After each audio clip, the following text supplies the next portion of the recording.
नमस्कार दोस्तों, स्वागत है आप सभी को करियर फाउंडेशन में। आज एक नए टॉपिक के साथ उपस्थित हूं और बड़ा मजेदार वाला टॉपिक है और थोड़ा सा अगर नहीं समझ में आए तो कॉम्प्लिकेटेड भी लगेगा, क्योंकि लड़ाई झगड़ा बहुत होता है और लड़ाई झगड़ा होने के बाद बिखरे हुए राज को एक बनाने का काम किया जाता है। कहने का मतलब ये है कि एक ऐसे देश के बारे में हम लोग पढ़ेंगे जो कई टुकड़ों में बटा हुआ था और उस टुकड़ों को चुन चुन करके एक माला में पिरोने का काम कई लोगों ने किया। उनका योगदान बड़ा सराहनीय रहा है। उस वह राज्य है, वह देश है जर्मनी। हम लोग इटली के एकीकरण के बारे में बहुत विस्तार से पढ़े थे और जब इटली के एकीकरण अगर आप समझ लिए तो स्पष्ट है कि जर्मनी के एकीकरण की बात हो या भारत के एकीकरण की बात हो, एकीकरण समझने में अब दिक्कत नहीं होगा। क्यों? क्योंकि हम लोग एक साधारण से अपने मन में हाइपोथेसिस बना लेते हैं कि सबसे पहले देखना होता है कि एकीकरण से पहले वहां की स्थिति कैसी थी, वो किस तरह से कई भागों में बटा हुआ था, उसके आसपास कौन कौन से देश हुआ करता है। और साथ ही साथ हम लोग ये भी जानने की कोशिश करते हैं कि जब विभिन्न टुकड़ों में बटा हुआ था तो उनकी राजनीतिक स्थिति क्या रहती है और जो छोटे छोटे देश हैं उनके ऊपर किस प्रकार से शासन होता है या कौन उसके ऊपर शासन करता है। वहां कोई स्वयं राजा रह करके शासन करता है या किसी के अधीन में रह करके वो देश जो है शासित होता है, वह राज्य जो है शासित होता है। पहला कंसेप्ट।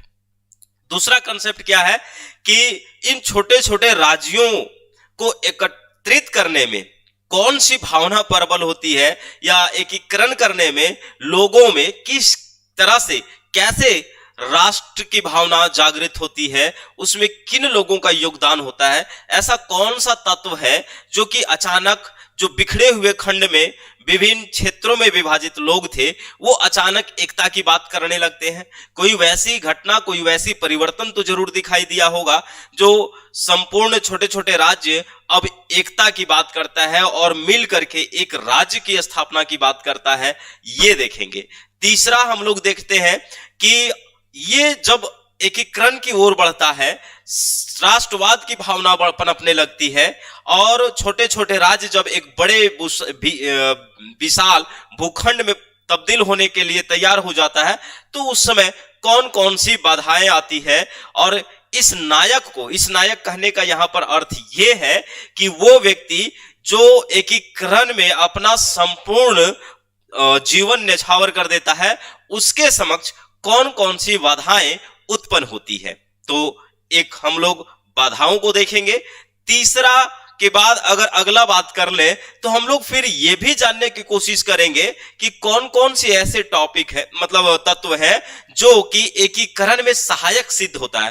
भाई अगर सिर्फ हम समस्या गिना दे और समस्या के समाधान ना ढूंढे तो वो काबिलियत की पहचान नहीं है। समस्या सबको ही गिनाना जानता है, लेकिन उसी में से कोई एक आधा ऐसे मसीहा होते हैं कि उस समस्या में भी समाधान ढूंढते हैं और विभिन्न तत्वों का प्रयोग करके, मतलब विभिन्न तत्वों को सहारा लेकर के उसे एकीकरण करने का काम करते हैं, उस समस्या से उबरने का काम करते हैं। तो जर्मनी के एकीकरण में हम लोग इसी तरह से विभिन्न तत्वों को पहचान करेंगे और देखने की कोशिश करेंगे कि कैसे ये विभाजित जर्मनी, खंडित जर्मनी एक खंड की ओर अग्रसर होती है। ठीक, इसके बाद हम लोग जो जर्मनी की बात करते हैं, जर्मनी की एकीकरण की बात करते हैं, तो यहां पर एक चीज ध्यान से सुनिएगा कि कोई भी चीज है वो एकीकरण का जब भी बात आती है तो एक चरण में पूरा नहीं होता है ना। एक चरण में कुछ एक राज्य को एकीकृत किया जाता है, फिर अगला चरण होता है कुछ एक राज्य को एकीकृत किया जाता है, फिर अगला चरण आता है कुछ एक राज्य को एकीकृत किया जाता है। मतलब इस तरह से हम देखें तो कई चरण में एकीकरण की प्रक्रिया पूरी होती है और इस बात से अछूता जर्मनी भी नहीं है। अगर हम भारत के एक छोटा सा उदाहरण ले ले तो आप बहुत गौर से सुनिए। भारत के संदर्भ में हम लोग पढ़ते हैं राज्य के एकीकरण, है ना, या फिर आजादी के बाद जो विभिन्न राजवाड़े थे उन राजवाड़ों को एकीकृत कैसे किया गया। तो ये कई चरण में हुआ। अंतिम चरण में हम देखते हैं कि जो जम्मू एंड कश्मीर है उसको भारत में फिर से एकदम बढ़िया तरीके से 370 धारा हटा करके विलय कर लिया गया। ठीक, तो ये कई अरसों का दौर होता है, कई चरणों का परिणाम होता है और उस परिणाम का फल होता है एक मतलब एकीकृत या फिर एक विशाल राज्य का निर्माण। खैर, हम लोग ये एक बेसिक हाइपोथेसिस अपने दिमाग में चर्चा कर रहे थे, दिमाग में याद आ गया होगा। मैं फिर से एक बार गिनवा दूं अपने उंगली पर तो ज्यादा बेहतर होगा। पहले हम लोग एकीकरण से पूर्व की स्थिति समझेंगे, दूसरा हम लोग उसके आसपास के देशों के बारे में समझेंगे कि वो किस तरह से उस बिखरे हुए राज्यों पर अपना आधिपत्य जमाए हुए हैं। तीसरा हम लोग देखेंगे कि अगर एकीकरण होने की प्रक्रिया शुरू हुई तो कौन सी ऐसी घटना घटती है, कौन सा ऐसा परिवर्तन होता है जो लोगों के मन में एकीकृत की भावना जागृत होती है। चौथा की अगर बात करें तो हम लोग देखेंगे इस अब एकीकरण में कौन कौन सी बाधाएं उत्पन्न होती है, कौन कौन सी बाधाएं आती है। पांचवा की बात करें तो पांचवा हम लोग देखेंगे कि इस बाधाओं को भेदते हुए कैसे कौन कौन से तत्व है जो एकीकरण में सहायक होता है। छठा की बात करें तो हम लोग ये देखने की कोशिश करेंगे कि किस तरह से एकीकरण में लोगों का योगदान रहता है, किस व्यक्ति का योगदान जबरदस्त तरीके से रहता है और किसके नेतृत्व में एकीकरण की प्रक्रिया शुरू होकर के अंतिम तक पहुंचती है। और साथ ही साथ अंतिम में हम लोग कई चरण के माध्यम से जब एकीकृत किया जाता है, एकीकरण होता है, तो उन चरणों को देखने का काम करेंगे और चरण में हम लोग युद्ध वगैरह को देखेंगे। ठीक, अब उम्मीद लगता है कि आपको जो मैंने इस तरह से गिनवाया तो आसानी से अब एकीकरण की प्रक्रिया समझ गए होंगे, और जब प्रक्रिया समझ गए तो आसान हो जाएगा ये टॉपिक पढ़ना और समझना, है ना। जब जर्मनी की बात करते हैं तो जर्मनी, देखिए आज के सेशन में जर्मनी के एकीकरण और बिस्मार्क का योगदान, सवाल यहीं से आ जाएगा आपको कि जर्मनी के एकीकरण में सबसे बड़ा योगदान किसका रहा है, बिस्मार्क का। लेकिन सिर्फ बिस्मार्क का हम नहीं कहेंगे, पर्सा का एक राजा है विलियम प्रथम, उसका भी जबरदस्त योगदान रहता है, क्योंकि पर्सा का चांसलर हुआ करता है बिस्मार्क। चांसलर मतलब प्रधानमंत्री, और वहां का शासक हुआ करता है विलियम प्रथम। अगर विलियम प्रथम ना चाहता, विलियम प्रथम इसे प्रशासक या चांसलर नहीं नियुक्त किया होता तो शायद एकीकरण में इसका योगदान नहीं होता, क्योंकि ये एक राजदूत के रूप में काम कर रहा था, विभिन्न देशों में जाकर के वहां दूत के रूप में काम करता था। खैर, जब हम लोग बिस्मार्क की पूरी जीवनी को खंगालने की कोशिश करेंगे तो आपको पूरा का पूरा डिटेल बताएंगे कि इसके जीवन जो है किस तरह से शुरुआत हुआ और ये कैसे जर्मनी के राष्ट्र नायक के रूप में उभर करके सभी के दिलों में वास कर गया। ठीक, चलिए, तो यहां तक समझ में आया। अब इससे पहले हम लोग थोड़ा सा जर्मनी को, जो दुनिया के मानचित्र बनाए गए हैं, उस मानचित्र में हम लोग एक झलक देखने का कोशिश करते हैं कि आखिर जर्मनी कहां पर है। खैर, कई बार मैंने आपको जर्मनी, फ्रांस, इटली, पोलैंड, रसिया, इंग्लैंड, नीदरलैंड, न्यूजीलैंड, लगभग देशों का जो मानचित्र में स्थित है उससे रूबरू करवाया हूं, है ना। तो अब आइए और रूबरू की बात करते हैं। तो सबसे पहले ये मैप देख रहे होंगे। अब कलरफुल मैप के ओर ध्यान मत दीजिए। एक्चुअली होता क्या है, आज की दुनिया में ज्यादा लोग डेंटिंग पेंटिंग की ओर ध्यान देते हैं कि क्योंकि वो अट्रैक्शन पावर उसमें ज्यादा होता है और लोग उसी को देखते हैं, है ना। तो पहले हम लोग कलरफुल की बात नहीं करेंगे, जो ब्लैक एंड व्हाइट है, जो नेचुरल है, उसको देखिए। इसमें दिक्कत क्या होती है कि आपको पहचानने में थोड़ा सा तकलीफ हो जाएगा। कोई बात नहीं, आप ये पिक्चर देख रहे हैं, लगभग यूरोप का पिक्चर है, नजर आ रहा होगा। तो अगर हम यहां से शुरू करते हैं, कहां से सेलेक्ट कर ले, कलर, है ना, यहां से शुरू करते हैं तो ये हमारा पुर्तगाल है, याद आ रहा होगा, है ना। क्या है ये, पुर्तगाल है। फिर हमारा पुर्तगाल के बगल में स्पेन है, क्या है, स्पेन है। और ये हमारा फ्रांस है। बस मोटी मोटी राज्यों को हम लोग चिन्हित करेंगे ताकि आपके दिमाग में बातें जो है क्लियरली समझ में आए। ठीक, चलिए, पुर्तगाल, स्पेन, फ्रांस, ये तो यूनाइटेड किंगडम है, यूके है, क्या है, यूके है।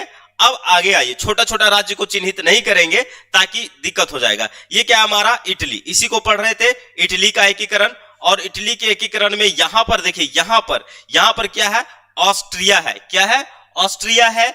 आगे चलेंगे तो यहां पर देखिएगा आप, पोलैंड है, क्या है, पोलैंड है।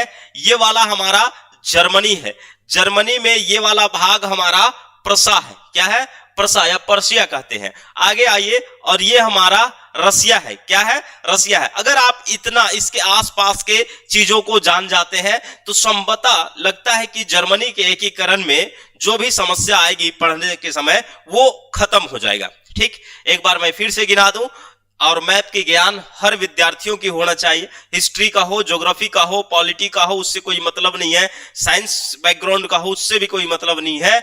उन्हें मैप का ज्ञान होना चाहिए, देश दुनिया के बारे में जानकारी होनी चाहिए कि वो मैप में कहां पर सिचुएटेड है। ठीक है, छोटे छोटे राज्यों के बारे में नहीं जानते हैं, लेकिन मोटा मोटी राज्यों के बारे में जानना चाहिए कि उत्तरी अमेरिका कहाँ है, दक्षिणी अमेरिका कहाँ है, ऑस्ट्रेलिया कहाँ है, नीदरलैंड कहाँ है, न्यूजीलैंड कहाँ है। इस तरह के जब आप देशों का नाम सुनते हैं तो उसके बारे में जानना चाहिए। ठीक, अब देखिए, यहां जब हम बात कर लिए तो इसमें आगे चल करके अब ये वाला मैप देखिए, ये पूरा का पूरा ब्लैक जो दिख रहा है, ब्लैक है ना, ब्लैक। ये ब्लैक क्या है भाई? जर्मनी का चित्र है। ये आप देखिए, पूरा का पूरा मैंने जर्मनी का चित्र खोल करके रख दिया। अब आइए किसमें? कलरफुल मैप में। कलरफुल मैप में थोड़ा सा टाइम लगाने में कोई बात नहीं। और ये वाला कलर जो देख रहे हैं,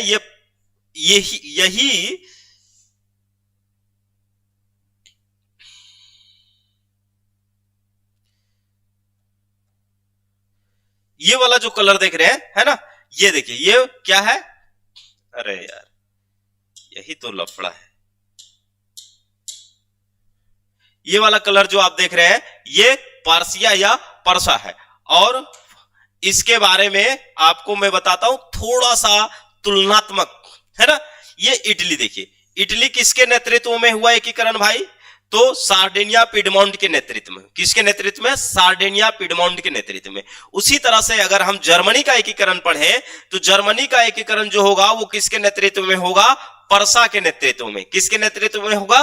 परसा के नेतृत्व में जर्मनी का एकीकरण होगा। क्योंकि जो जर्मनी छोटे छोटे राज्यों में विभाग था, उसमें अगर सबसे शक्तिशाली राज्य देखें तो परसा ही था। और परसा के व्यक्ति बिस्मार्क भी चाहता था कि हम परसा को खोना नहीं चाहते हैं, हम परसा को जर्मनी के एकीकरण में बलिदान भी नहीं देना चाहते हैं।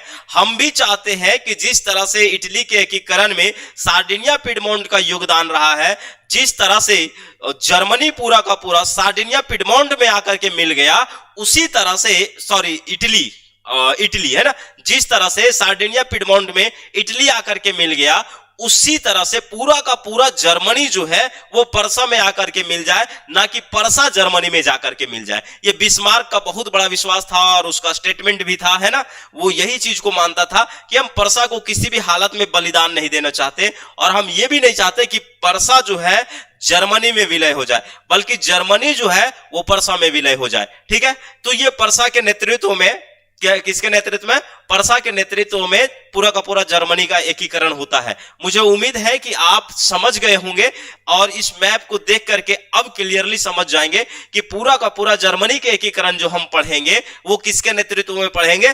परसा के नेतृत्व में पढ़ेंगे। तो परसा का यहां पर सामरिक दृष्टि से, आर्थिक दृष्टि से, राजनीतिक दृष्टि से, सामाजिक दृष्टि से, हर एक क्षेत्र से मुझे अध्ययन करना होगा कि परसा में वैसी क्या खासियत थी, परसा में वैसी क्या पावर थी जो कि जर्मनी के छोटे छोटे टुकड़े राज्यों को अपने अंग बनाते गया, और आने वाले समय में इन्होंने क्या किया? जर्मनी को एकीकरण में तब्दील कर दिया। ठीक है, यहां तक हो गया। अब आगे आइए, थोड़ा सा इस चित्र को देखिए। इस चित्र को मैं जानबूझ करके दिखा रहा हूं क्योंकि ब्लैक एंड व्हाइट में आप समझ नहीं पाए होंगे, है ना, और ब्लैक एंड व्हाइट में आप समझ नहीं पाए तो ये थोड़ा सा कलरफुल में भी देख लीजिए। इधर देखिए, ये पूरा का पूरा जर्मनी वाला एरिया देख रहे हैं। ये देखिए पोलैंड है, ये चेकोस्लोवाकिया है, और यहां देखिए ऑस्ट्रिया है। ऑस्ट्रिया ऐसा देश है कि इटली के एकीकरण में भी बाधा है और जर्मनी के भी एकीकरण में बाधा है। ठीक, इधर देखिए, ये फ्रांस है। क्या है? फ्रांस है। तो फ्रांस इधर इटली में भी टच था, फ्रांस इधर जर्मनी में भी टच था। तो भाई फ्रांस, ऑस्ट्रिया, ठीक है, आगे चले पोलैंड, इधर रसिया, है ना, कौन? रसिया। इन सारे देशों का जबरदस्त योगदान रहा है। और ये वाला यूके, क्या है? यूके। तो अब हम यूके को बिना इग्नोर किए, फ्रांस को इग्नोर किए, पोलैंड या फिर रसिया को इग्नोर किए, क्या जर्मनी के एकीकरण नहीं समझ सकते हैं? उम्मीद करता हूं यहां तक कोई दिक्कत नहीं हुई होगी। ये इतिहास पढ़ने का नया तरीका। अब आइए, जब बात करते हैं तो एक बात यहां पर समझिएगा, देखिए फ्रांस और एकीकरण की जब बात करते हैं, जिसमें हम लोग पृष्ठभूमि की बात करते हैं, उसमें इस चीज को समझने की कोशिश कीजिएगा। हमने कहा ना कि आखिर ऐसा क्या घटना घटी, आखिर ऐसा क्या परिवर्तन हुआ जिसके चलते जर्मनी में एकीकरण की प्रक्रिया शुरू हो गई। ठीक, अगर मुझसे पूछा जाए तो बहुत कुछ मैं गिनवा सकता हूं। जैसे फ्रांस में हम लोग देखते हैं नेपोलियन बोनापार्ट। ठीक, नेपोलियन बोनापार्ट जब तक शासन किया तब तक पूरे दुनिया में, पूरे यूरोप में एक नए युग का शुरुआत कर दिया, और यूरोप में तो उसे नेपोलियन युग की संज्ञा दे दी गई। नेपोलियन ने क्या किया, इन सारे राज्यों को जो छोटे छोटे टुकड़ों में विभाजित था उसे खंडित करके संघ के रूप में तब्दील करते हैं। जैसे हम लोग इटली के बारे में पढ़ते हैं तो इटली के बारे में पढ़ते हैं कि नेपोलियन ने क्या किया, छोटे छोटे राज्यों को क्या किया, जीत करके, और वो 3-4 संघ में तब्दील कर दिया। उसी तरह से अगर हम देखें तो जर्मनी जब बात करते हैं तो जर्मनी लगभग 300 छोटे छोटे टुकड़ों में बटा हुआ था। लगभग 300 छोटे छोटे राज्य जर्मनी के अंतर्गत में था। अब सोचिए कितना जबरदस्त विकेंद्रीकरण की स्थिति थी, एकदम कोई दिक्कत नहीं। जर्मनी के नाम से तो जाना जाता था, लेकिन इसके अंदर 300 छोटे छोटे राज्य थे, और 300 राज्यों में अपना अपना शासन था, अपना अपना शासक था। कुछ राज्य के ऊपर ऑस्ट्रिया का अधिकार था, कुछ रशिया का अधिकार था, कुछ इधर फ्रांस कब्जाए हुआ था, है ना। और जब नेपोलियन बोनापार्ट यूरोप में अपना महाद्वीपीय व्यवस्था चालू किया, महाद्वीपीय व्यवस्था कहने से याद आ रहा है ना आपको कि हम नेपोलियन का जब महाद्वीपीय व्यवस्था पढ़ा रहे थे तो महाद्वीपीय व्यवस्था लाने के पीछे मात्र एक ही रीजन था कि इंग्लैंड को किसी तरह से झुका दे फ्रांस के सामने, और इंग्लैंड हमसे क्या करे, संधि कर ले। इसलिए उन्होंने क्या किया, महाद्वीपीय व्यवस्था लाया था। तो अब हम जब बात करते हैं तो यहां देखिए क्या हुआ कि नेपोलियन जो है जर्मनी पर आक्रमण किया, और जर्मनी पर आक्रमण करने के बाद जो भी छोटे छोटे राज्य थे उनको जीतता चला गया, और जीत करके ये 300 को सिर्फ 39 संघों में विभाजित कर दिया। ठीक है, क्या किया, 39 संघों में। बड़ा अच्छा एक कोटेशन भी है, कहा जाता है कि मजाक ही सही लेकिन इसमें कोई दो मत नहीं कि नेपोलियन ने जर्मनी के एकीकरण के मार्ग को शुरुआत कर दिया या श्री गणेश कर दिया, है ना। नेपोलियन ने, इसमें मजाक ही सही लेकिन इसमें कोई दो मत राय नहीं कि दो मत मतलब कि कोई दो राय नहीं कि नेपोलियन ने क्या किया, जर्मनी के एकीकरण की श्री गणेश कर दिया भाई, शुरुआत कर दिया, मार्ग प्रशस्त कर दिया, है ना। तो जब नेपोलियन की बात करते हैं तो 300 से आ गया 39 में। अब ये 39 राज्य अभी भी एकीकरण की समस्या। 300 तो कम है, हमारे भारत में 562 रजवाड़े थे, पता है आपको कितना है, 562। हम लोग जब जर्मनी की बात किए तो लगा कि यार 300 बहुत ज्यादा है, इतना छोटा छोटा राज्य में बटा हुआ था।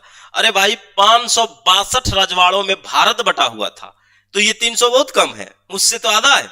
आइए दूसरी बात, पूरे दुनिया में एक काम चल रही थी जिसको बहुत अच्छा नाम दिया गया औद्योगिक क्रांति। क्या नाम दिया गया, औद्योगिक क्रांति। तो औद्योगिक क्रांति का भी एक योगदान जबरदस्त रहा है। लोगों ने सोचा कि भाई हम लोग जो एक राज्य के रूप में, छोटे छोटे राज्य हैं जो एक राज्य के रूप में है, क्यों ना सभी एक हो जाए। पुत्र तो जर्मनी का ही है ना। ये 39 बेटा किसका है, जर्मनी का है, और 39 बेटा का अपना अपना शासक है, अपना अपना अधिकार है। लेकिन इन्होंने कहा कि क्यों ना फिर पिताजी को मालिक बना दिया जाए।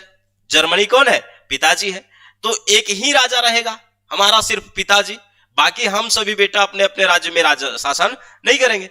तो औद्योगिक क्रांति हुई, और औद्योगिक क्रांति के चलते लोगों में ये मनोबल बढ़ने लगा। तो उदारवादी, औद्योगिक क्रांति में किसका, उदारवाद, उदारवाद है ना, किसका, उदारवाद। उदारवाद में कौन आते हैं, बेसिकली मध्यम वर्ग। ठीक है, मध्यम वर्ग। मध्यम वर्ग का विशेषता क्या है, ये समानता की बात करेगा, समानता, संविधान, संविधान, कानून, वोटिंग पावर, वोटिंग पावर। बहुत सारे लोगों को यह भी नहीं पता कि मध्यम वर्ग का मतलब क्या है ना। चलिए, तो मध्यम वर्ग समानता की बात करेगा, संविधान की बात करेगा, कानून की बात करेगा, वोटिंग पावर की बात करेगा। मतलब ये इस तरह की बात करने वाले लोग मध्यम वर्ग में आते हैं, उसको उदारवाद कहते हैं। हमारे भारत में भी उदारवाद और उग्रवाद का चरण रहा है। आप जानते हैं, पढ़े भी है कि उदारवाद और उग्रवाद क्या होता है, लेकिन आज तक किसी को ये सिखाया नहीं गया कि उदारवाद क्या है। वो कहता है कि उदारवाद का मतलब झगड़ा लड़ाई नहीं करना और उग्रवाद का मतलब झगड़ा लड़ाई करना, है ना। ईंट का जवाब पत्थर से देना, और उग्रवादी में कहना है कि भाई एक तमाचा मारा तो अगला तमाचा भी आगे कर दीजिए। खैर, वो गलत डिफिनेशन है, वो गलत सिद्धांत है, गलत थिंकिंग है। उदारवाद का मतलब, मध्यम वर्ग का मतलब यही होता है। ठीक, अब आइए हम लोग यहां देख लिए औद्योगिक। इसके बाद आप देखेंगे कि व्यापारी लोग भी जो परेशान थे, या फिर औद्योगिकरण का प्रक्रिया जो था वो ठप पड़ गया था, अब उसको इन लोग बढ़ावा देना चाह रहे थे। तो यहां दिक्कत हुआ कुछ नहीं, ऑस्ट्रिया शक्तिशाली था लेकिन औद्योगिक चरण में वो पिछड़ गया, औद्योगिक क्षेत्र में पिछड़ गया, और औद्योगिक चरण को प्रयोग करके परसा शक्तिशाली हो गया, इनके पास शक्ति अधिक हो गया। अर्थव्यवस्था, जिसके पास अर्थव्यवस्था ज्यादा वो ज्यादा शक्तिशाली, वो सेना रख सकता है, तमाम तरीके के काम कर सकता है। अरे देख लो ना एक उदाहरण, अगर आपके पास बढ़िया पैसा हो ना तो आपके पास सोचने की क्षमता बढ़ जाएगी, आपके रहन सहन लाइफ स्टाइल सब कुछ बदला जाएगा। ठीक है, तो ये एक तरह से हम लोग बैकग्राउंड को देख लिए कि जर्मनी के एकीकरण में कौन कौन से तत्व आएंगे सामने, किस प्रकार से जर्मनी का एकीकरण होगा। हम इसको दो पार्ट में पढ़ाएंगे। पहला ये पढ़ाएंगे कि भाई किस तरह से जर्मनी का पृष्ठभूमि तैयार हुआ, जर्मनी के एकीकरण का पृष्ठभूमि तैयार हुआ, और दूसरे पार्ट में हम इसका विभिन्न चरणों में जैसे जैसे ये एकीकरण की ओर बढ़ता गया उसको समझाएंगे। और फिर फाइनली आप इससे संबंधित सवाल कर लेंगे, क्वेश्चन बना लेंगे, छूटेगा ही नहीं। चलिए शुरुआत करते हैं सेशन को। जर्मनी में राष्ट्र निर्माण, है ना, जर्मनी में राष्ट्र निर्माण, जिसको हम लोग कह सकते हैं जर्मनी का एकीकरण। देखिए 18वीं शताब्दी, वही सब बात है जो मैंने अभी आपको बताया। 18वीं शताब्दी के उत्तरार्ध में जिन नई शक्तियों एवं प्रवृत्तियों का जन्म हुआ उनमें राष्ट्रीयता की भावना प्रमुख है। विभिन्न देशों में नव राष्ट्र की भावना जागृत हो रही है लोगों में, है ना।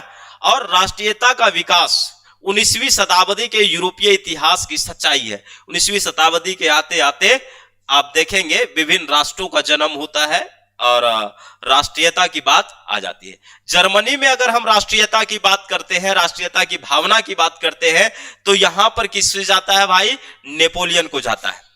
जर्मनी में राष्ट्रीयता की बात करते हैं, जर्मनी में राष्ट्र की भावना का विकास की बात करते हैं, तो ये किसके ऊपर जाता है, नेपोलियन। नेपोलियन ही एक ऐसा व्यक्ति था जिन्होंने जर्मनी में लोगों के अंदर राष्ट्रवाद की भावना भर दिया। और मतलब भरा नहीं, वो क्या भरता, वो तो अपना स्वार्थ के लिए जर्मनी को एकीकृत किया था, 39 संघ बनाया था, लेकिन कहीं ना कहीं उन्होंने दिखा दिया था, है ना। फ्रांसीसी क्रांति से पहले जर्मनी में लगभग 300 राज्य थे, जो अभी मैंने बताया। 39 राज्यों का संघ बना दिया कौन, नेपोलियन बोनापार्ट। और इस संघ को क्या कहा जाता था, राइन संघ कहा जाता था। एक सवाल यहां से बनता है कि राइन संघ का निर्माण किसने किया था, तो राइन संघ का निर्माण नेपोलियन ने किया था। और राइन संघ क्या था, जर्मनी के जो छोटे छोटे राज्य थे उनको मिलाकर के 39 राज्यों में बना दिया। जो 39 राज्यों का संघ बनाया उसे ही राइन संघ कहा गया। ठीक है, नेपोलियन के इस कार्य से जर्मनी के जनता में एकता की भावना का संचार हुआ। एक कोटेशन है यहां पर जो कि लिप्सन महोदय ने लिखा था, बहुत अच्छा लिखा है इन्होंने। लिप्सन महोदय उस समय में कोट करते हैं कि यह इतिहास के मजाकों में से एक है कि आधुनिक जर्मनी का जन्मदाता नेपोलियन था। जो अभी हम लोग जर्मनी देखते हैं उस जर्मनी का जन्मदाता कौन है, तो भाई नेपोलियन है। जबकि नेपोलियन जर्मनी का से कोई लेना देना नहीं था, स्वार्थ के लिए प्रयोग कर रहा था। जर्मनी का एकीकरण परसा के नेतृत्व में हुआ। इसका नेतृत्व बिस्मार्क ने किया। ठीक है, परसा का नेतृत्व कौन कर रहा है भाई, जर्मनी का एकीकरण परसा के नेतृत्व में हो रहा है, और उसमें से कौन है, बिस्मार्क। ठीक है, बिस्मार्क कौन है, परसा का चांसलर है। कब चांसलर बनता है इसकी पूरी जीवनी मैं बताऊंगा, तब उस समय क्लियर हो जाएगा। बस अभी ध्यान से केवल सुनते जाइए कि मैं बताना क्या चाहता हूं। सबसे पहले आता है भौगोलिक परिचय। तो भौगोलिक परिचय क्या है, भौगोलिक परिचय तो मैंने मैप के साथ समझा दिया कि उसके इर्द गिर्द क्या है, वो कहां पर बसे हुए हैं, किस तरह से वो राज्य है। फिर भी चलिए भौगोलिक परिचय की बात करते हैं तो मोटे तौर पर हम इसको 3 तरफ से बांटने की कोशिश करते हैं। कितने तरफ से, 3 तरफ से, भौगोलिक विस्तार के आधार पर, है ना। अब 3 तरफ से बांटिए तो सबसे पहले उत्तर, मध्य और दक्षिण, 3 हो गया। उत्तर, मध्य और दक्षिण, उत्तर, मध्य और दक्षिण। अगर उत्तरी में देखें, उत्तर में देखें तो पर्सा है, सैक्सनी है, हनोवर है, फ्रैंकफर्ट है। इन सारे शहरों का नाम बार बार याद आएगा, है ना। पर्सा, सैक्सनी, हनोवर, फ्रैंकफर्ट, ये सब देखेंगे। अब मैप आप खोल करके बैठिए तो वहां पर ये सारे देखने को मिलेगा। मध्य में देखिएगा तो राइनलैंड है। कौन है? राइनलैंड है। याद नहीं हो रहा है, कोई दिक्कत नहीं। अगर दक्षिण में देखें तो दक्षिण में ज्यादा था, जैसे बुटेमबर्ग है, बावेरिया है, बादेन है, पैलेंटिनेट है, हेंस मर्सेटाट है। ठीक है। आकार और सैन्य शक्ति के दृष्टि से देखें तो सबसे शक्तिशाली अगर कोई था तो वो पर्सा था। तो कुल मिलाकर के हम लोग पूरा का पूरा जर्मनी का क्या देख लिए? कुंडली देख लिए कि जर्मनी के अंदर कौन कौन से राज्य हैं और किधर कौन सा राज्य बसे हुए। ठीक। अब आगे चलिए। आगे चलने के बाद हम लोग एकीकरण में बाधक तत्व देखेंगे, जो भी हमने आपको बात किया कि हम लोग एकीकरण के समस्या में सबसे बड़ा देखेंगे कि कौन कौन सी समस्या या बाधा बन रही थी। तो जर्मनी के राज्यों की धार्मिक, राजनीतिक, सामाजिक एवं आर्थिक असमानताएं थी। जो जर्मनी विभिन्न राज्यों में बटा हुआ था, विभिन्न संघों में बटा हुआ था, तो उसमें सभी जगह समान आर्थिक, राजनीतिक या धार्मिक समानता नहीं थी, अलग अलग जगह था, है ना, असमानताएं थी। तो असमानताएं थी तो बड़ा दिक्कत हो रही थी।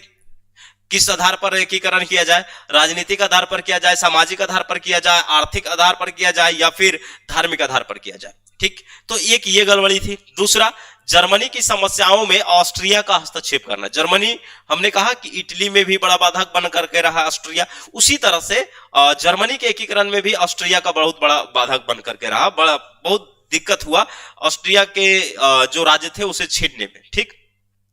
अधिकांश जर्मनी राज्यों की शिथिल सैनिक शक्ति, मतलब कि जो भी राज्य थे ना एकदम लुचुआ पुचुआ था, उसके पास नाम मात्र का सेना था, कोई वैसा सैनिक शक्ति नहीं था कि किसी को धर कुछ दे पकड़ के। पर्सा ही वैसा दिखाई देता था। पर्सा उस समय एक्टिव मोड में था, है ना। जन सामान्य में जागृति का अभाव, मतलब कि लोगों में ये भी भावना नहीं थी कि भाई हम लोग एक हैं, हम लोग जर्मन वासी हैं। तो इस तरह का कहीं ना कहीं हम लोग उस तरह का बाधा देखते हैं। विदेशी शक्तियों की जर्मनी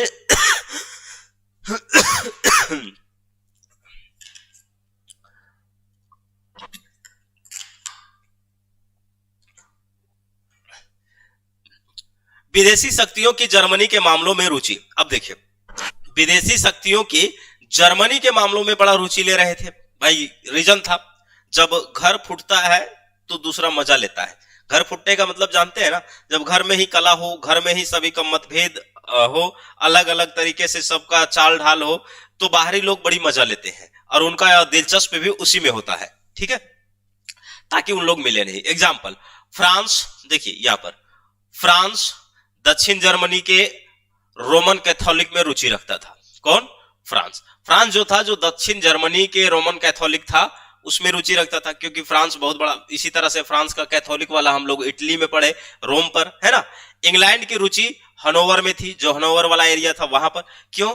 क्योंकि हनोवर के जो इलेक्ट को 1774 में इंग्लैंड का शासक बना दिया गया था। ठीक है, तो हनोवर में कौन बना है? इलेक्ट जो है यहाँ का शासक बना दिया गया है। अब इलेक्टर को शासक बनाया और तो उसका रुचि हनोवर में था। तो मैंने एक एग्जांपल दिया कि कैसे विदेशों का रुचि जर्मनी में था, जर्मनी के राज्यों में। 1815 से 50 तक नेपोलियन बोनापार्ट की पतन 1815 में, और 1815 से 50 तक अगर हम जर्मनी के एकीकरण की बात करते हैं तो बड़ी धीमी गति से चल रही थी, कोई खास एकीकरण के प्रति नहीं था। लेकिन इसमें हम ये नहीं कह सकते कि जर्मनी वासियों में एकता की भावना जागृत नहीं हो रही थी, एकता की भावना जागृत हो रही थी। हालांकि धीरे धीरे गति से चल रहा था। जैसे अगर हम भारत में देखते हैं 1857 की क्रांति हुई तो लोगों का कहना है कि यहां से राष्ट्रवाद का जन्म हुआ, यहां से व्यक्तियों, लोगों के अंदर राष्ट्रवाद की भावना जागृत होने लगा। अब लोगों को लगा कि अंग्रेजों को बाहर करना है और हम भारतीय एक है। अगर भारतीय सभी एक मिल करके अंग्रेजों के विरुद्ध 1857 के क्रांति में लड़े होते तो संभवतः 1857 में ही हमारा भारत आजाद हो गया रहता। अब उसके लिए अगर भारत की कोई भी संपत्ति पर आंख लगाता था ब्रिटेन या फिर इंग्लैंड, तो क्या करता था, उसका जबरदस्त तरीके से विरोध होता था। खैर ये शुरुआती टर्म था, तो धीरे धीरे विरोध किया, क्योंकि उतना जल्दी वो विरोध भी नहीं कर पा रहे थे। आने वाले समय में 1947 में आजाद भी हो गया। ठीक, चलिए, तो यहां हम लोग इस चीज को समझिए कि 1815 से 1850 के बीच जब नेपोलियन का पतन हुआ, ठीक, और पूरे देश दुनिया में औद्योगिक क्रांति चल रही है, पूरे देश दुनिया आर्थिक रूप से सबल होने के लिए तैयार है, पूरे देश दुनिया में रेल मार्ग का विकास हो रहा है, जल मार्ग का विकास हो रहा है, जल शक्ति बनाया जा रहा है, साथ ही साथ आप देखेंगे सड़क का निर्माण हो रहा है, व्यापार के लिए विभिन्न शहरों में बाजार स्थापित किए जा रहे हैं। उस समय जर्मनी सोया हुआ था। क्या हुआ था? सोया हुआ था। खैर, लेकिन ये जान चुका था कि हमारे देश में भी इस तरह के होगा अगर लोगों ने एक बार से जागरूक हो गया तो। अब इसके पीछे कई कारण हम देख सकते हैं कि भाई क्यों धीमी गति से हो रहा है। तो धीमी गति से होने के पीछे 2-3 रीजन है। क्या? पहला देखिए, पहला यह है, हम मानते हैं कि जर्मनी को वह शारीरिक एवं मानसिक थकान दूर करनी थी जो नेपोलियन के युद्ध के दौरान हुआ था। मतलब अभी अभी तो जर्मनी नेपोलियन के युद्ध से उबरा ही था, है ना। अभी अभी जर्मनी नेपोलियन के युद्ध से उबरा ही था। तो अभी लोग चाहते ही नहीं थे कि हम युद्ध में उलझे या उस तरह का कोई काम को अंजाम दें। ठीक है, लोग थोड़ा सा रेस्ट चाह रहे थे। दूसरा हम देखते हैं, जर्मनी में राजनीतिक विषमताएं थी। जर्मनी के जो छोटे छोटे राज्य थे उसमें सभी राज्यों में एक जैसा विषमता मतलब कि राजनीतिक स्थिति नहीं थी। क्यों भाई? कहीं कर का व्यवस्था दूसरे तरीके से था, चुनाव का व्यवस्था दूसरे तरीके से था, वहां कानून दूसरे तरीके से बनता था, अलग अलग जगहों में अलग अलग प्रकार के कर थे, न्याय व्यवस्था थी। तो ये भी विषमताएं देखने को मिलता है जिसके चलते बड़ा धीमी गति से चल रहा है। जब ये सारी विषमताएं दूर होगी, स्पष्ट रूप से इसकी गति जो है तेज हो जाएगी। सुधारवादियों में कुछ परसा के नेतृत्व में जर्मनी को संगठित करना चाहते थे, लेकिन वो भी संकोच कर रहे थे कि भाई हम करें या ना करें। ठीक है, तो सुधारवादियों के अंतर्गत धीरे धीरे ये आगे शुरू हुआ। कुछ लोग राज्यों को समाप्त कर एक गणराज्य की स्थापना करना चाहता था। कुछ लोग ऐसा थे कि वो राजतंत्र की बात नहीं करते थे, वो गणराज्य की बात करते थे, चाहते थे। तो उसका सौपन देख रहे थे। हालांकि आगे चल करके नींद टूटी तो वो काम करना शुरू किया। मेटरनिक के द्वारा जर्मनी को नियंत्रण में रखने के लिए प्रतिक्रियावादी नीति का अवलंबन किया गया। यहां तक दिक्कत नहीं है।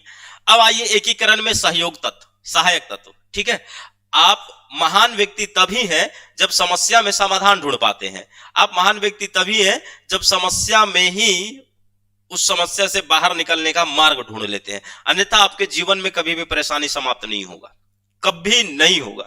ठीक है, इस चीज को गौर कीजिए और हमेशा दिमाग में बैठा करके रखिए। भले ही एकीकरण की गति धीमी रही 1815 से 50 के बीच में, लेकिन उस दौरान जो भी तत्व जन्म लिया वो सारे राष्ट्रीय आंदोलन का एक बहुत ही बड़ा अंग के रूप में उभरा, बहुत ही बड़ा उसका पार्ट के रूप में उभरा। बौद्धिक आंदोलन की अगर हम बात करें जर्मनी में, तो आपको देखिए जर्मनी के जो जेना विश्वविद्यालय है, कौन सा विश्वविद्यालय है? जेना विश्वविद्यालय। हो सकता है सवाल बना करके पूछे कि जेना विश्वविद्यालय कहां पर है।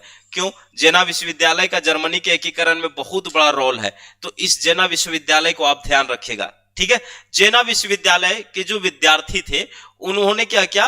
बौद्धिक आंदोलन को नव आयाम दे दिया। मतलब अब यहां से फिर से बौद्धिक आंदोलन हो गया। इन विद्यार्थियों ने क्या किया कि 1815 में बार्सेन सेप्ट, क्या नाम है? बार्सेन सेप्ट नामक संगठन का निर्माण किया। संगठन याद है? बार्सेन सेप्ट, ये यहां पर संगठन है। ठीक है, जैसे इटली में हुआ था वैसी उसी तरह से पहला है 1815 में हो रहा है बार्सेन सेप्ट नामक संगठन का निर्माण। और मेटरनिक इस व्यवस्था के विरुद्ध किया गया।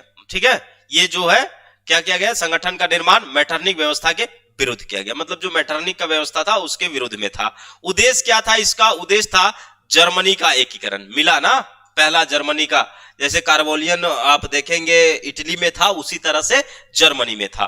ठीक, अब नारा क्या है यहां पर? नैतिक उत्थान से ही जर्मनी एकीकृत हो सकता है। ये बौद्धिक जागृति वाले लोग थे जो जेना विश्वविद्यालय के विद्यार्थी थे, जिन्होंने बर्ने सेप्ट नामक संगठन या संस्था बनाया था। और ये बिल्कुल मेटरनिक व्यवस्था के विरुद्ध था, मेटरनिक के नीतियों के विरुद्ध था।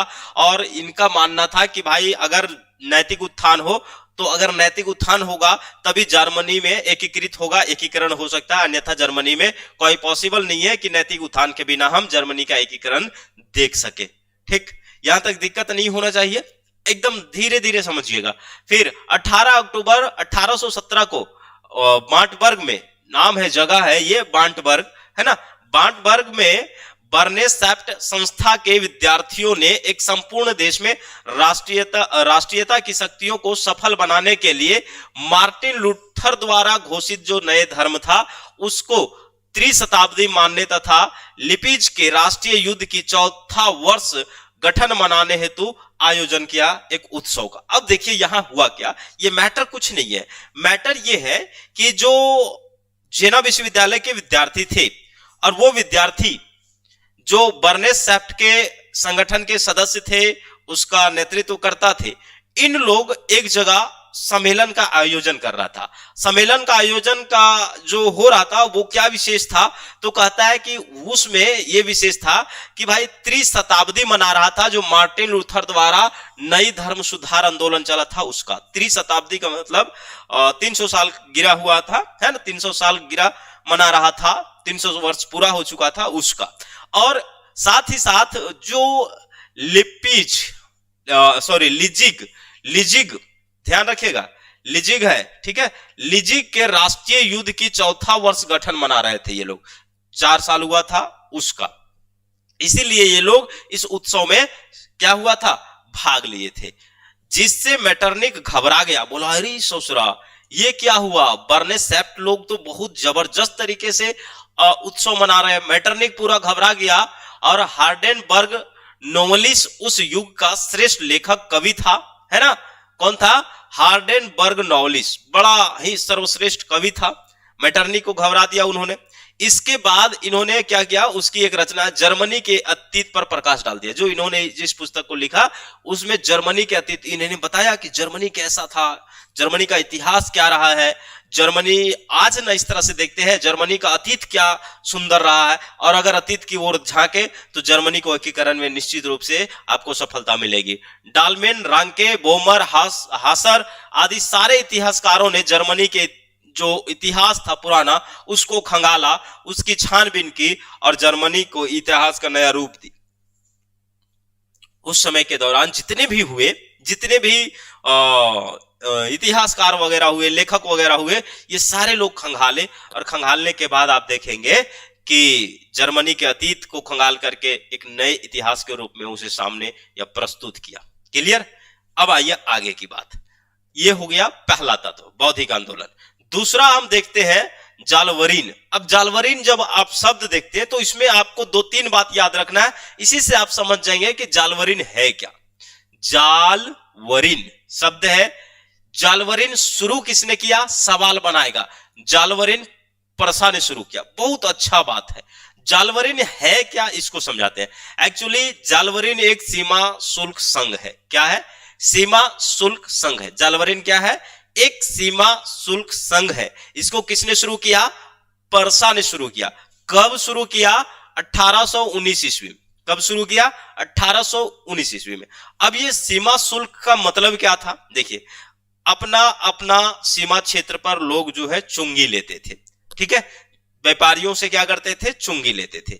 लेकिन परसा जो है, परसा क्या किया कि भाई परसा एक छोटा सा शहर था, स्वाजेरबर्ग सौंदर शोषण, ये एक छोटा सा शहर है या राज्य है। इससे इन्होंने संधि किया। किससे? स्वार्जबर्ग सौंदर शोषण, ये एक एरिया मतलब कि राज्य था, छोटा सा राज्य था। तो इनके साथ परसा ने क्या किया? संधि किया। संधि में बातें क्या हुई कि भाई जब हमारे व्यापारी आपके यहां जाएंगे तो आपको चुंगी नहीं लेना होगा, और जब आपके व्यापारी हमारे यहां आएंगे तो हम आपसे चुंगी नहीं लेंगे।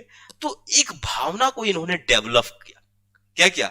अब लोगों को लगा कि यार जर्मनी के अंदर जो विभिन्न जगहों पर चुंगी लेता है, लिया जाता है, दिया जाता है, इसे खत्म कर देना, हम विदेशों से चुंगी लेंगे। तो ये पहला क्या नाम है इसका? जालवरीन। जालवरीन परसा ने शुरू किया। कब? 1819 में शुरू हुआ। क्या है? सीमा शुल्क संघ है। और ये छोटे से देश के साथ परसा पहली बार संधि किया। कहा जाता है कि 1834 के आते आते लगभग जर्मनी के राज्य जो है इसके सदस्यता ग्रहण कर लिए। बड़ा अच्छा चीज था। अब जब इस तरह की बात हो रही है तो एकता की बात होगी ही, जर्मनी के एकीकरण की बात होगी ही होगी, है ना। तो 1834 के आते थे, सोचिए कितने कम समय में सभी लोगों ने कहा कि भाई हम भी आपके संघ में आना चाहते हैं, आपके संधि के अनुसार हम भी आपके यहाँ आने वाले व्यापारी से कर नहीं लेंगे, आप हमसे कर नहीं लेंगे, ठीक है। तो ये जालवरीन कर पूछा गया है, सवाल है, हो सकता है आपसे पूछे, तो इस चीज को ध्यान रखिएगा। परसा ने शुरू किया था किसके साथ? स्वार्जबर्ग सौंदर शोषण के साथ, ठीक है। और 19 में शुरू हुआ, 34 के आते आते लगभग देश जो है क्या कर दिया, एक दूसरे मतलब कि इसमें शामिल हो गया। फ्रेडरिक लिस्ट एक बहुत बड़ा अर्थशास्त्री थे जर्मनी के, परसा के। Frederick list.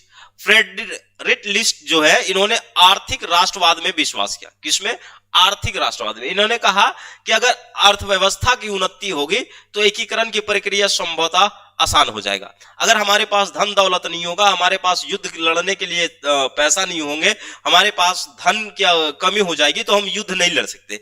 अगर किसी चीज को हमें जबरन जीतना है किसी से लड़ करके, तो फिर हमारे लिए वहां पर धन की जरूरत है। तो इन्होंने क्या किया, जो लिस्ट साहब है, आर्थिक राष्ट्रवाद की भावनाओं को जागृत किया। और जब आर्थिक राष्ट्रवाद भावनाओं को जागृत करेगा तो औद्योगिक क्रांति का बढ़ावा देगा। क्या करेगा? औद्योगिक क्रांति का बढ़ावा देगा। ठीक है, इन्होंने यही बात को कहा कि जर्मनी की सीमा के अंदर निःशुल्क वाणिज्य नीति का प्रचलन हो, जो कि परसा ने यह काम कर चुका था। ठीक है, जर्मनी के अंदर, कम से कम जर्मनी के अंदर निःशुल्क व्यापार हो, चुंगी वगैरह ना लिया जाए।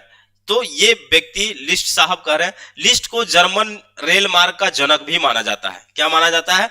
जर्मन रेल मार्ग का जनक माना जाता है जर्मनी में। किसको? लिस्ट साहब को। और जालवरिन जर्मनी के राष्ट्रीय एकीकरण की दिशा में उल्लेखनीय एवं प्रभावशाली सोपान था।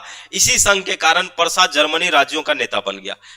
अब यही कारण था। हो सकता है आपको कंसेप्ट में पूछे, कंसेप्चुअली ये सवाल आपसे कर दे। क्या कर दे कि बताइए कि परसा पूरे जर्मन संघ का नेतृत्व करने वाला बन गया, उसके पीछे मुख्य कारण क्या था?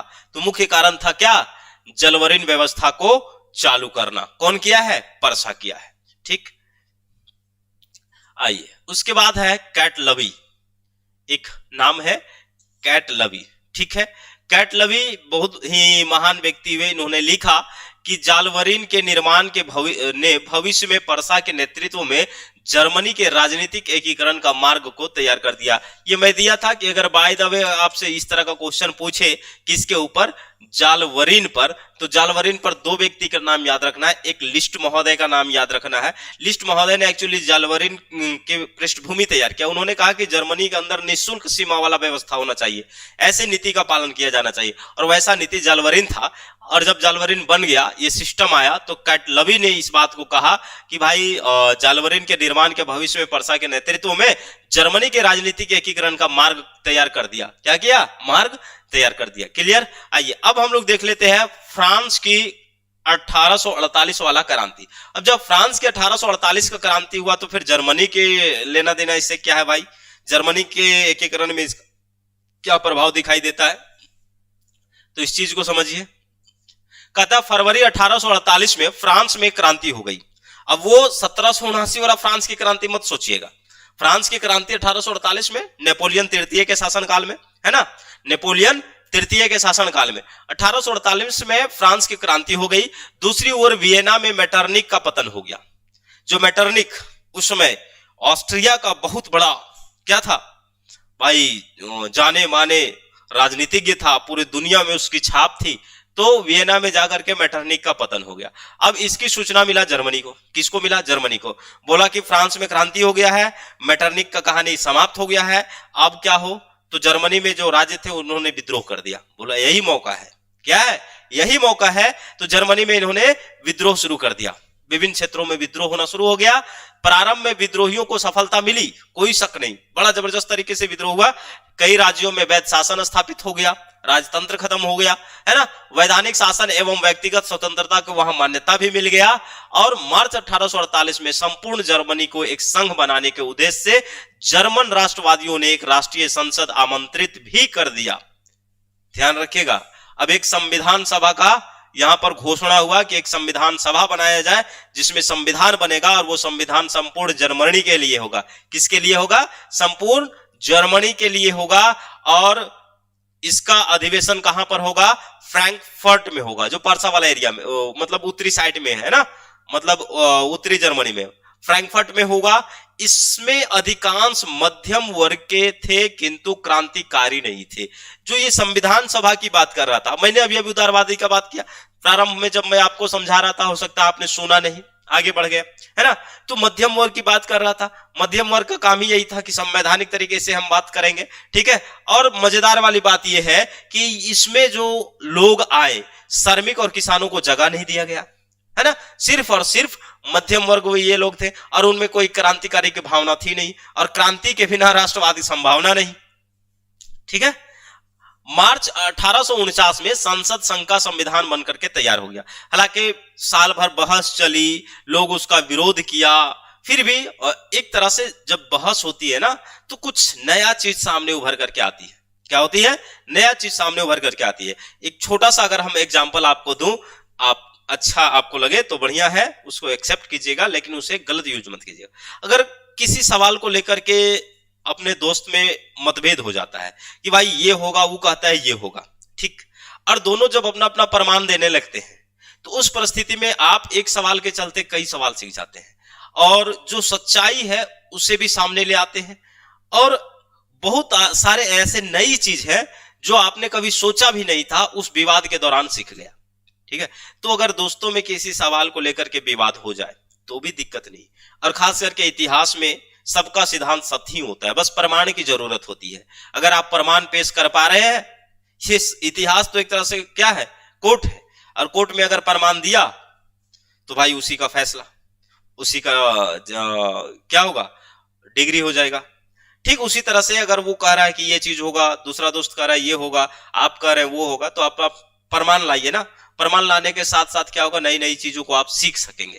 खैर, ज्यादा दूर तक नहीं जाएंगे। अब आइए, तो वाद विवाद हुआ, लगभग 1 साल तक ये बहस चली।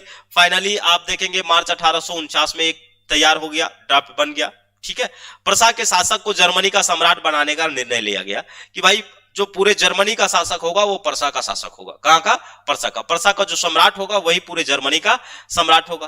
परंतु फ्रेडरिक विलियम चतुर्थ, जो कि 1840 से 58 तक था, इस प्रस्ताव को ठुकरा दिया, बोला मैं नहीं बन सकता।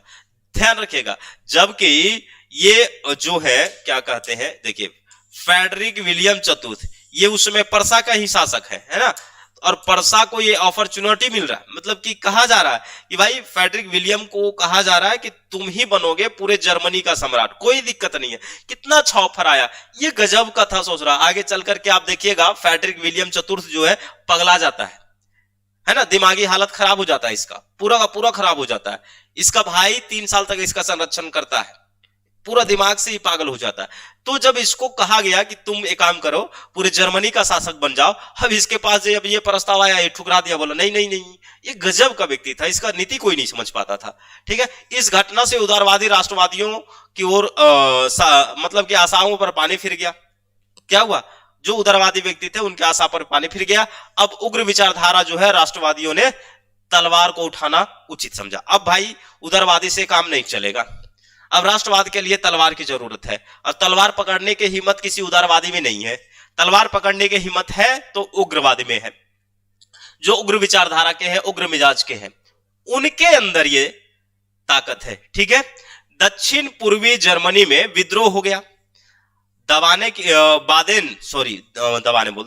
बादेन की सेना जो है, बादेन वाली सेना जो है वो क्या किया, आंदोलनकारियों के साथ मिल गया। अब यहां वही हुआ जो जर्मनी में हुआ, जो बादेन की सेना थी आंदोलनकारी में जाकर के मिल गए। बड़ी जल्दी या विद्रोह को राइन नदी तक फैला दिया गया, बड़ी तेजी से राइन नदी तक फैल गई। प्रसा की सेना ने इस विद्रोह को दबा दिया। ठीक, दिक्कत हुई थी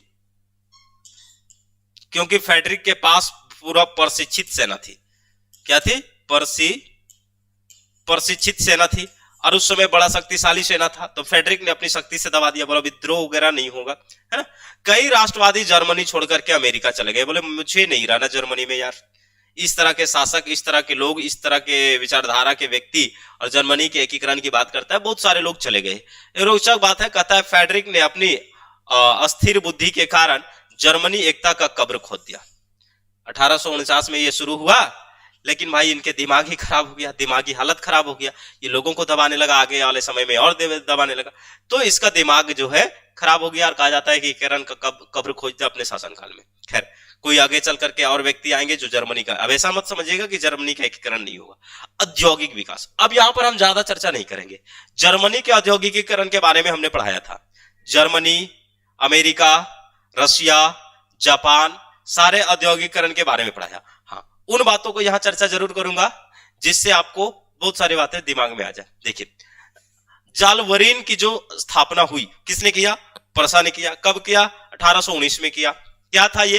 व्यापारिक चुंगी संघ था, है ना। सॉरी, सीमा शुल्क संघ था। कौन? जालवरीन। तो जालवरीन का स्थापना हुआ और जर्मनी, इसके स्थापना और विस्तार के साथ जर्मनी में व्यापार और उद्योग में विकास हो गया। भाई अब थोड़ा सा ये बचा ना, टैक्स वगैरह देने का काम नहीं हो रहा है, यहाँ पर लोग अब रुक रहे हैं, है ना, तो ये थोड़ा सा बच रहा है। मार्ग प्रशस्त हो गया। प्रसा के रूढ़ क्षेत्र जो लोहा और कोयला के लिए प्रसिद्ध था, प्रसा वाला एरिया जर्मन में, तो जब ये आसानी से मिल रहा था तो वहां पर औद्योगिक विकास बड़ी तेजी से होने लगा। लोहा और कोयला औद्योगिकरण के विकास में सबसे महत्वपूर्ण योगदान निभाया। ठीक, 1850 ईस्वी तक जर्मनी के लगभग राज्य रेल मार्ग से जोड़ दिया गया। सोचिए, मात्र 1 साल 1.5 साल के अंदर, मतलब 19 में ये शुरू हुआ, तो फिर औद्योगिक चरण धीरे धीरे विकास हुआ। याद होगा उस दिन हमने कहा था कि 1850 में क्या हुआ, पूरे जर्मनी जो छोटे छोटे राज्यों में विभक्त थे उन्हें रेल मार्ग से जोड़ने का काम किया गया। ठीक, 1860 तक जर्मनी की गणना यूरोप के औद्योगिक विशाल या शक्तिशाली देशों में होने लगा। मतलब ऐसा हो गया कि भाई अब जर्मनी भी एक बहुत बड़ा औद्योगिक देश है। जैसे दुनिया के बड़े बड़े देश में रसिया थे, फ्रांस था, उसके बाद जापान था, है ना, इंग्लैंड था, इस तरह से अब जर्मनी की भी गिनती वहां पर होने लगी। औद्योगिक विकास के परिणाम स्वरूप जर्मनी में नए नए पूंजीपति वर्ग जन्म लिया। नया नया स्वाभाविक व्यापार वगैरह हो रहा है तो नए नए पूंजीपति वर्ग जन्म लिया। संयुक्त जर्मनी का निर्माण शुरू हो गया यहां पर, और उद्योग धंधों पर किसी तरह का प्रतिबंध नहीं रहा, उसे हटा दिया गया। तो एक औद्योगिक विकास का भी बहुत बड़ा रोल रहा है जर्मनी के एकीकरण में। लोगों की सोच में बदलाव लाया, विचार में बदलाव लाया, डेवलप हो गया। अगला है विलियम प्रथम एवं उसके सैनिक सुधार। देखिए बहुत अच्छा बात है, फ्रेडरिक का भाई है, और ध्यान रखिएगा कि फ्रेडरिक की मृत्यु हो जाती है ना, 1861 में। और इसके बाद उससे पहले कहा जाता है कि फ्रेडरिक बीमार, मतलब कि दिमागी हालत से खराब हो गया था, पागल वगैरह हो गया था, रांची में जो है वहां पर जाकर के भर्ती करवाना पड़ा था। उसके बाद उसका भाई था जिसका नाम था विलियम प्रथम, शासक बन गया प्रसा का। यह एक सुलझा हुआ व्यक्ति था, बड़ा गुणवान था, योग्य व्यक्ति था, परिश्रमी था, ईमानदार व्यक्ति था, व्यवहारिक गुण इनके अंदर कुट कुट करके भरा हुआ था, है ना, और मतलब योग्यता की इसमें कमी नहीं थी। सच पूछा जाए तो विलियम प्रथम के नेतृत्व में जर्मनी का एकीकरण एकदम बहुत आसानी तरीके से हुआ। सिबेल अपनी पुस्तक में बहुत अच्छा बात लिखता है। उनके पुस्तक का नाम है the founding of Germany empire. किनका पुस्तक है? सिबेल का है, ध्यान रखिएगा, सिबेल का पुस्तक है the founding of Germany empire. ये अपने पुस्तक में विलियम के बारे में बहुत अच्छी बात लिखता है। कहता है कि विलियम में ऐसी अनोखी प्रतिभा थी जिसे वह समझ लेता था कि क्या पर्याप्त है और क्या अपर्याप्त। इन्होंने कम शब्दों में उसकी तारीफ किया। मतलब इतना अच्छा गुण था, वो परख लेता था कि कौन योग्य व्यक्ति है, कौन योग्य व्यक्ति नहीं है, क्या जरूरी है, क्या जरूरी नहीं है ना। ये किसी के बहकावे में नहीं आ सकता था, किसी के चापलूसी में ये नहीं फंस सकता था। मतलब इतना योग्य व्यक्ति था। कौन? विलियम प्रथम। फ्रेडरिक से अच्छा ही मिला उसका भाई। उसमें योग्य व्यक्तियों की परखने की क्षमता, उसे परसा पर गर्व था कि उदारवादियों को सहयोग करने को तैयार भी था। उसका यह भी विश्वास था कि जर्मनी का एकीकरण परसा के माध्यम से ही संभव है, अन्यथा कोई ऐसा जर्मनी में राज्य नहीं है जो जर्मनी के एकीकरण कर सकता है। ये विलियम प्रथम का सोच था, विलियम प्रथम का विचार था, विलियम प्रथम का ये ऐसा विश्वास था। वान रून को युद्ध मंत्री बना दिया। व्यक्ति का नाम याद है रखेगा, विलियम के शासनकाल में वान रून जो है ये युद्ध मंत्री था। और वान मोल्टके को प्रधानमंत्री बनाया। क्या बना दिया गया? प्रधान सेनापति बना दिया गया। उन दोनों के सलाह से सेना का पुनर्गठन और सुधार के कार्य जो है शुरू हो गया। अब देखिए, इनका कहना था, इस बात को यहां गौर कीजिएगा, इनका कहना था कि अगर अर्थव्यवस्था बढ़िया हो, हमारे आर्थिक थैली भरा हो, आर्थिक राजकोष भरा हो, तो हम एक विशाल सेना का गठन कर सकते हैं और विशाल सेना के सहायता से हम जर्मनी का एकीकरण कर सकते हैं। अब दिक्कत यहां थी कि उच्च सदन और निम्न सदन में बजट पास करवाना होता था। ठीक है, कि भाई हम इतने विशाल सेना का गठन करना चाहते हैं, उसके लिए जो खर्च होगा आप देख लीजिए। तो इन्होंने एक नीति लाई, बजट पेश किया। कौन? विलियम प्रथम। लेकिन बजट पेश किया तो निम्न सदन उसको पारित नहीं किया। उनका कहना था कि उसमें कुछ सुधार किया जाए। उदारवादियों का मानना था कि ये जो बजट दिए हैं सेना के खर्च में, इसमें कुछ कटौती की जाए, कुछ सुधार किया जाए। लेकिन विलियम प्रथम मानने को तैयार ही नहीं था। वो बोला कि किसी भी हालत में इस बजट को हम कैंसिल नहीं कर सकते और किसी भी हालत में इसमें किसी प्रकार का हम सुधार नहीं कर सकते, किसी तरह का कोई गुंजाइश नहीं है। अब दिक्कत हो गई यहां पर, उसके विरोध में वोट मिल गया। क्या हुआ? विरोध में वोट मिल गया तो उन्होंने भंग कर दिया, उसको सांसद को भंग किया और फिर से निर्माण किया। फिर उदारवादियों का बहुमत मिला, समस्या फिर वो चल रही थी। उदारवादी लोग उसके जो सैन्य नीति था, सैनिक योजना का जो बजट था, वो पास ही नहीं होने दे रहे थे। ये समस्या में फंस गया। इसके पास मात्र एक ही मार्ग बचा, या तो पद को त्याग कर दे, या तो सम्राट पद से त्याग कर दे, या तो फिर उस बिल को पारित करवा ले। दो में से कोई एक रास्ता था। अभी सोचे कि आखिर हम करें क्या भाई, है ना, क्या करें? उदारवादियों का बहुत बहुमत मिल रहा है और जब भी ये बात जा रही है तो ये बात जाते जाते वहां पर फंस जा रही है मैटर, उदारवादी इसे हटा दे रहे हैं। तो इस परिस्थिति में वान रून जो था, सम्राट को एक सुझाव दिया। बोला देख, बिस्मार्क जो अभी फ्रांस का दूत है ना, फ्रांस में दूत है जर्मनी के तरफ से, पर्सा के तरफ से, उसे बुला करके आप चांसलर बना ले। बिस्मार्क के नीति से लोग परिचित थे, बड़ा स्ट्रिक्ट था वो, जवाब तुरंत चाहिए, निर्णय तुरंत चाहिए। तो इन्होंने कहा इसको चांसलर बना दो। अब यहां पर एक मौका मिल गया, किसको? बिस्मार्क को चांसलर बनने का। तो फ्रांस का ये चांसलर बनने से पहले राजदूत था, उसे बुलाया गया और सम्राट ने उसे चांसलर बना दिया। अब आइए जर्मनी के एकीकरण का सूत्राधार, जो कि चांसलर के नेतृत्व में होता है, मतलब बिस्मार्क का नेतृत्व में होता है। तो हम लोग बिस्मार्क की बात करेंगे, यहां पर बिस्मार्क के बारे में समझेंगे और बिस्मार्क का जन्म वगैरह थोड़ा बहुत देख लेंगे एक आध सरसराई निगाहों से कि आखिर कहां से हुआ। तो इसका पूरा नाम ऑटोमन बिस्मार्क है, जो पर्सा का व्यक्ति था, है ना। पर्सा के एक प्रतिष्ठित सामंत परिवार से ताल्लुक रखता था, मतलब एक प्रतिष्ठित सामंत के यहां इनका जन्म हुआ था।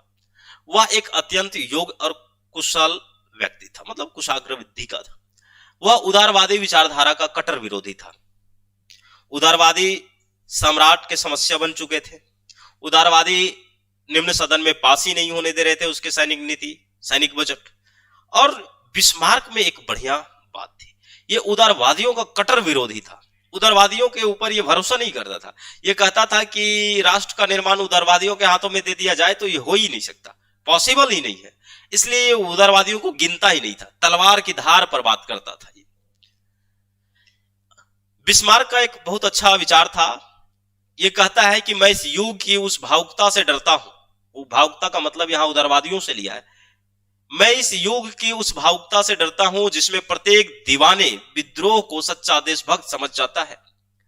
मतलब अब उदारवादी जो है डरपोक भी है और हम उसको देशभक्त मान जाते हैं। सोचिए कितना बड़ा बात कर रहा है बिस्मार्क। तो उदारवादियों का कट्टर समझ। इन्होंने एक पुस्तक भी लिखी थी, उस पुस्तक का नाम याद रखिएगा, इसको मैं क्वेश्चन मार्क में कर देता हूं, बड़ा इंपॉर्टेंट है ना। एक पुस्तक लिखा है तो हो सकता है आपसे पूछ लिया जाए, reflection and reminiscence, reflections and reminiscence. तो ये बिस्मार्क का है, बिस्मार्क के द्वारा लिखा गया है ना। और इन्होंने अपनी बातों को, अपनी भावनाओं को, सारे चीजों को जिक्र किया है। बिस्मार्क संविधान को घृणा की दृष्टि से देखता था। देखिए एक ऐसा व्यक्ति है, बिस्मार्क जो है संविधान को क्या करता है, घृणा की दृष्टि से देखता है ना। ये संविधान को मानता ही नहीं है, उसे घृणा की दृष्टि से देखता है। उसे वह रद्दी कागज का टुकड़ा बताता है, बोलता है संविधान क्या है, संविधान कुछ नहीं है।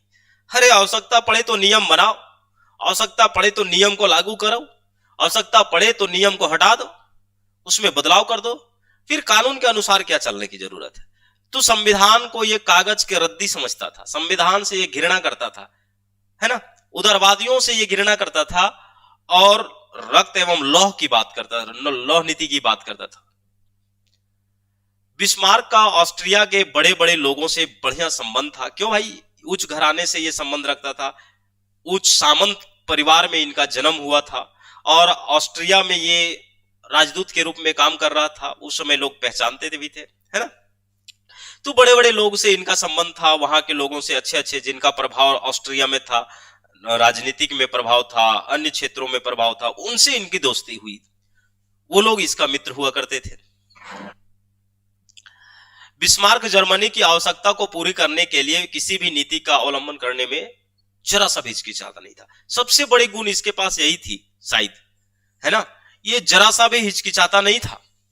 अगर जर्मनी के एकीकरण के लिए किसी को भी सर काट करके बलिदान दे देना पड़े तो वो काट करके देने के लिए तैयार था, अपने आप को भी, ऐसा नहीं कि अपने आप को नहीं। बड़े से बड़े रिश्ता, बड़े से बड़े चीज को त्यागने को तैयार था, लेकिन जर्मनी के एकीकरण होना चाहिए। बिस्मार्क 1847 ईस्वी में राजनीतिक में प्रवेश कर गया, मतलब कि इनका जन्म हुआ, फिर 1847 में ये राजनीतिक में प्रवेश किया और इसी समय कहा जाता है कि वह राष्ट्रीय असेंबली एवं संविधान सभा का सदस्य चुना भी गया, है ना।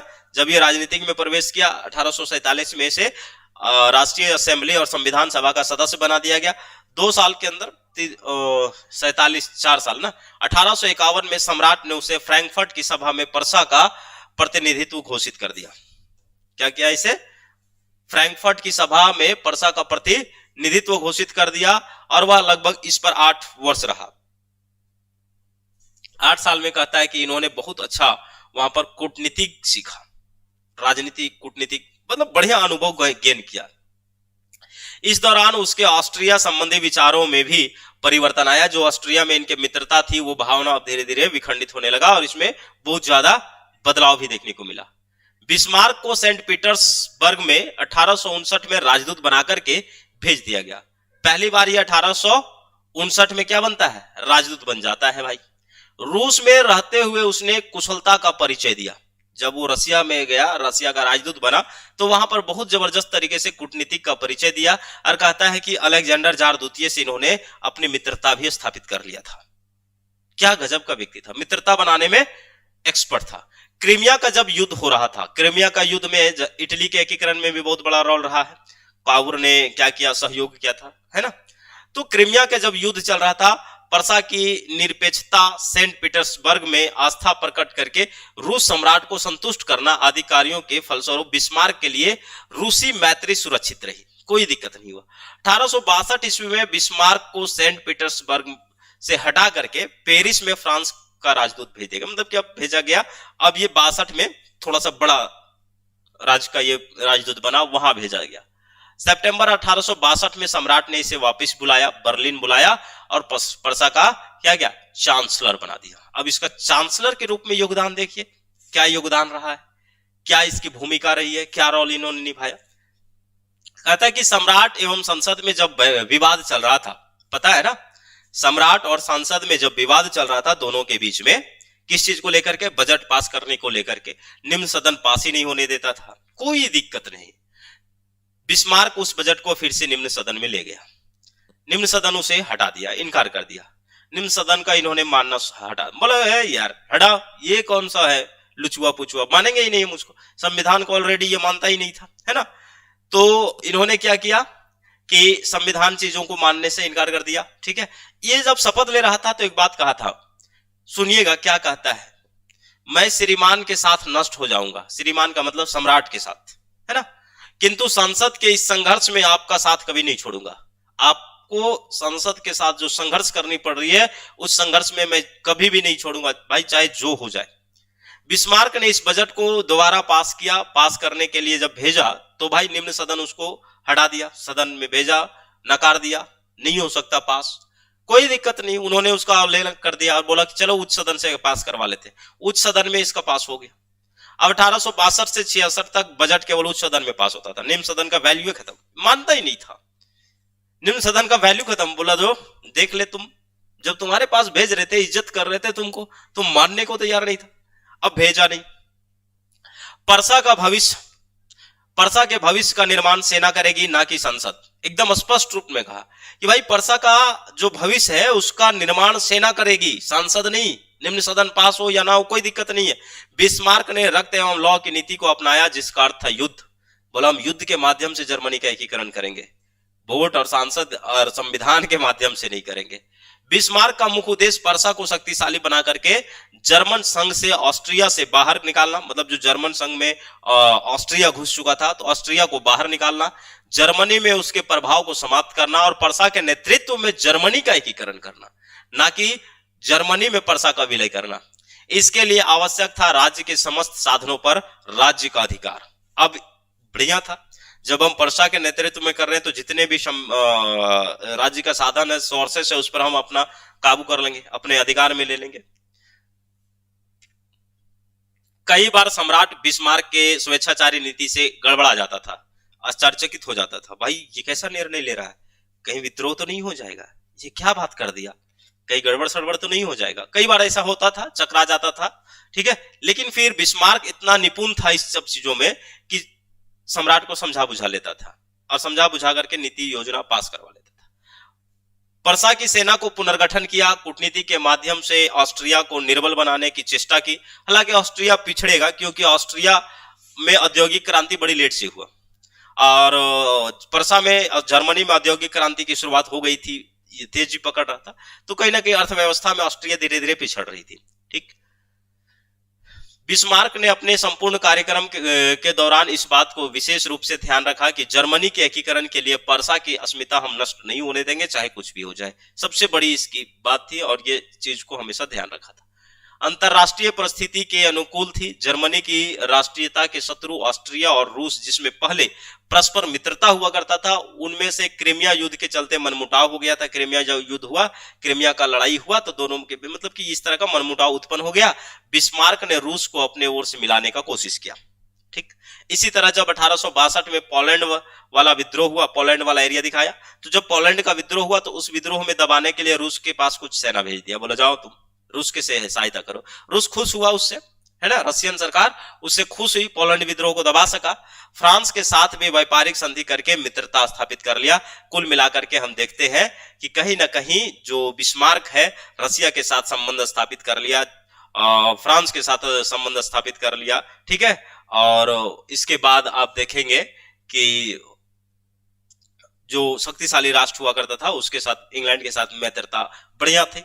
फाइनली इन्होंने अपने दुश्मनों को अलग थलग कर दिया।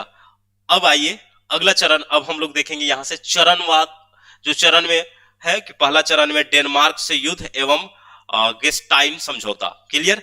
तो कुल मिलाकर के हम लोग 2-3 व्यक्ति के बारे में आज पढ़े। फेडरिक के बारे में पढ़े, उसका भाई छोटा विलियम प्रथम के बारे में पढ़े और बिस्मार्क के बारे में पढ़े, ठीक।